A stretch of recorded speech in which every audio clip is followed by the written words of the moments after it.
The average man today is sleepwalking through life, many never reaching their true potential, let alone ever crossing the finish line to living a purposeful life. Luckily, throughout history, there exists a few good men we can look to for guidance. Strong, confident, driven. Men who weren't afraid to face the greatest tyrant they've ever known, their minds. Forged in the fire of their shadows, these men knew who they were at their core, solid in their convictions, owners of their reality, men of action, strength, and character, masters of their destiny. Today's man is no different. The hunger still exists, albeit buried amidst his cluttered mind, misguided beliefs, and values that no longer serve them or the world. There's never been a better time than today for men to stand up and claim their stake. It's time to reconnect to your life purpose, evolving into husbands and fathers our wives and children deserve, becoming masters of our life and the leaders of our homes and community. Ever evolving, today's man is assured he is aligned for greatness. Welcome to the movement. Stay strong, my brother.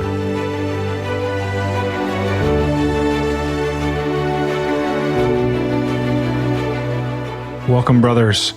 In today's podcast, we break down the man box into smaller pieces as we get into the core of the question, what does it mean to be a good man? So what is a good man? Well, is it based on our definition or is it based on others? And you might be surprised with the answer to these questions, because I know I was. What I'm ultimately talking about here is something that we call the man box. I'm not going to sit here and tell you that I'm the guy that created this phenomenon. We are going to introduce, or I will introduce, the gentleman that did bring it forward, and that was Terry Porter. And he's the CEO of A Call to Men, an organization whose purpose is to educate men on healthy, respectful manhood. Their mission is to shift attitudes and behaviors that devalue women, girls, and other marginalized groups. For more information on Tony and his work, I highly recommend watching his TED Talk entitled A Call to Men. You know, when I came across Tony's work, it really inspired me to look at my blind spots. Where in my life did I have behaviors and attitudes that marginalized women and other groups? You know, it'd be quite the vinegar pill for us to swallow as white, middle-aged men. Now, the man box isn't specialized to any ethnicity, so let me be clear with that right off the hop here. All men have some aspects of their identity that fits into the man box. So let's go down the rabbit hole a bit for a few minutes and start to unpack the concept of this thing called the man box. See, the man box identifies the limitations on what a man is supposed to be and what he believes. These expectations are taught to men, sometimes unconsciously, and they're reinforced by society. Men are supposed to be powerful and dominating, fearless and in control, strong and emotionless, successful. Okay, so if we set that as the background, what does it really mean to be a man today? Let's start with the idea of stoicism. Many of the attributes that fit into the man box are also stoic virtues. So is stoicism a bad thing for a man to possess? I offer for your consideration that it's not, and here's why. You see, stoicism suggests that virtue, such as wisdom, is happiness and judgment, should be based on behavior rather than words. That we don't control and cannot rely on external events, only ourselves and our responses. You see, Stoicism has been called the philosophy of slaves and prisoners, and I would agree. However, the connection is usually meant as a negative, therefore it doesn't serve our daily lives. So, if you consider that gentlemen like Viktor Frankl's philosophy and James Stockwell, who were both POWs to Stoic, and their words are not inspiring enough to lead a better life, then I suggest it's well worth getting to know the depths of Stoicism a little bit more. You see, it's in these times, and we need it even more than ever. Remember, character is revealed during times of strain and difficulty, happiness and success. So let's get back to the connection between Stoicism and the man box. See, some would have us believe this means men are to be emotionless, fearless, and in control. The question is, do these attributes cross the line and become part of a toxic man box syndrome? Let's start with emotions. In battle, having a lack of control over your emotions has fatality written all over it. In life, having a similar lack of control over your emotions may not kill you, although there are times when it might. It will destroy your relationships if you completely shut down from your emotions. Neither extremes are good. The goal for men is to learn to be in a place where they can feel into their emotions and be in control. In other words, boys can and should cry. But what about power, success, and dominating? These are difficult attributes for anyone to master, let alone men. Our entire society is built upon these ideas. Look at our professional sports. Again, I would offer your consideration that all three of these have a lot less to do with what they are and everything to do with the behavior men use to embody them. Can a man be powerful yet sensitive and compassionate? Can he have a drive for success and treat people well along the way? Can he take a dominant stand for his values and beliefs without tearing down another? I suggest yes. See, Marcus Aurelius, probably the most notable of the Stoics, and when I think about it, of the following quote, it really sums it up about what Stoicism and the man box are. It says, waste no more time arguing about what a good man should be one. You see, masculinity is a central part of men's lives, and a man's sense of masculinity and manhood remains a key component of male identity and well-being. Yet today, masculinity is under fire, decreed as toxic by some and obsolete by still others. The fact is, what used to be accepted as normal man behavior is no longer tolerable.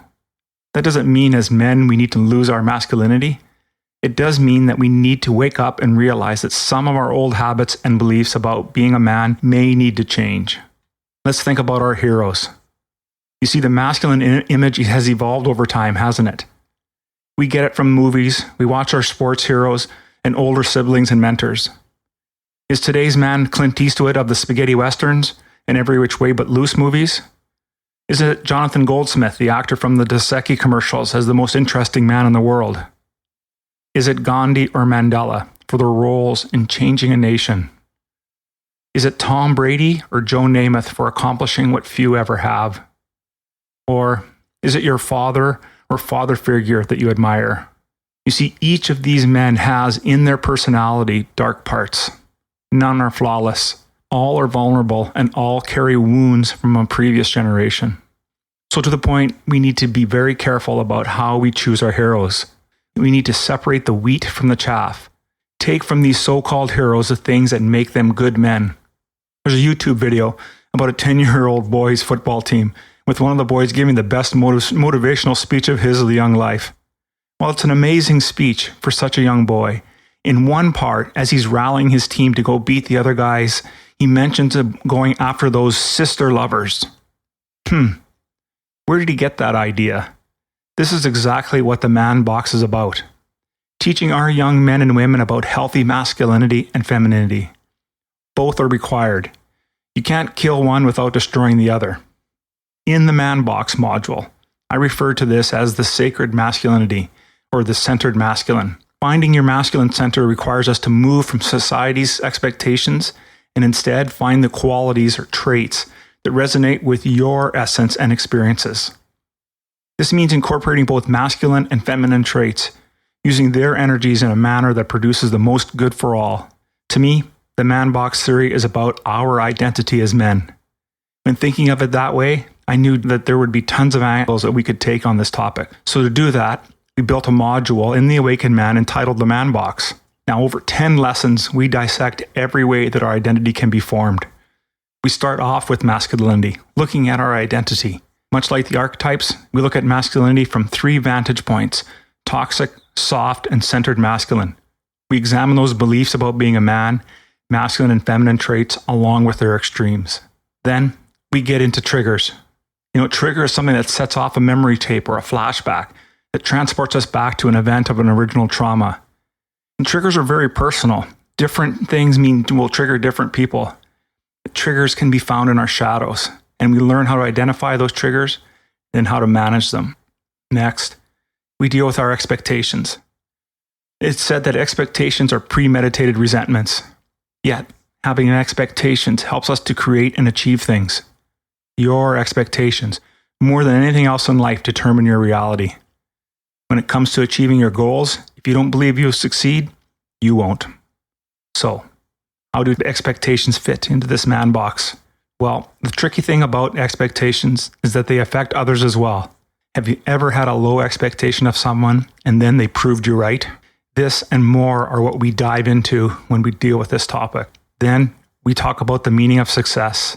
You see, defining success can be tricky. Is the definition truly ours, or are we falling into a social class belief system with rules around what success means? Are we able to find love with a partner that is more successful than we are? How do our values contribute or detract from us being successful? And is there anything wrong with being successful? As I said, this is a tricky one for men and women, and we really dive into this piece. Then we touch on prejudices. From time to time, all of us will display some form of prejudice and discrimination. Now, that might be a hard pill to swallow, and I get it. But think of it this way.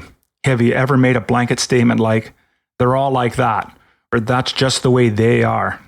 If so, this is likely a point of prejudice or discrimination regarding that subject or group of individuals. The point of this topic is to look at where are these instances where they might reveal themselves to us. And we look at our personal and societal belief structures as men and how prejudice has crept into and how we define ourselves as men. Then, a big one, objectifying women. As a fully engaged man, our relationships with women continues to be one of the most important ones we can have. Growing up, we watched and learned from our fathers, uncles, and brothers and how they treated women. Our advertisements became racier and movies sexier. So the question begins, can we appreciate a woman's beauty without objectifying her? Can we take our admiration for her and go deeper into who she truly is? These and so many more questions are what we explore in this lesson. Another big one, pornography and sex. We watched the evolution of the pinup girl to girly magazines to blue movies, and blue movies to online porn. Porn and sex have been around for as long as we can remember. And as part of the Man Box, we want to find out how porn and sex are affecting our health, relationships, and sexual experiences. We try to answer the question, is porn good for us or bad for us? And finally, we look at what double standards we have for sex and women. And then another huge topic, and that is coping with grief. See, this is so big for men. Showing open displays of emotion is one of the foundational issues within the Man Box. Grieving is a natural process for all beings. Learning how to grieve is an essential tool for men to develop. And in this topic, we look at how men typically grieve, what women in our lives should know about our grief, and is there such a thing as a timetable for grief? And then we start to wrap things up. We look at fatherhood. And in this topic, we look at the influence our fathers and fatherly figures have played in our lives. Did we have absent or active role models growing up? How were we shaped by the relationships of our fatherly figures? Are we making a difference in our children's lives? What beliefs do we carry about being a father and how those beliefs helped or hindered the relationship with our children and our spouse? And finally, defining my manhood. By the time we get to this point, we'll have poked and prodded and looked under every rock and every corner of the Man Box. We will have looked at shadow parts of our identity like never before.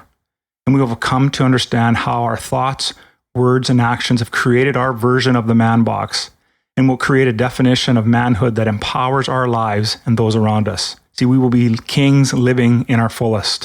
So ultimately, we will come down to what makes a real man. So far, we've discussed all the ways that masculinity and real men are not to be. But I want to take these last couple of moments just to describe some ways that men awaken their sacred masculine and become real men. And these come from the book, The Hidden Spirituality of Men, 10 Metaphors to Awaken the Sacred Masculine. Number 1, real men work to save the planet and takes the attacks that stand up for a moral cause. 2, real men meditate. They're not afraid to look inside and see the vastness there.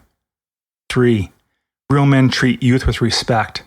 We have a fatherly heart. 4, real men love their bodies through exercise and diet. 5, real men enjoy sex. 6, real men are not homophobic. 7, real men seek to expand their consciousness. 8, real men are warriors, not soldiers.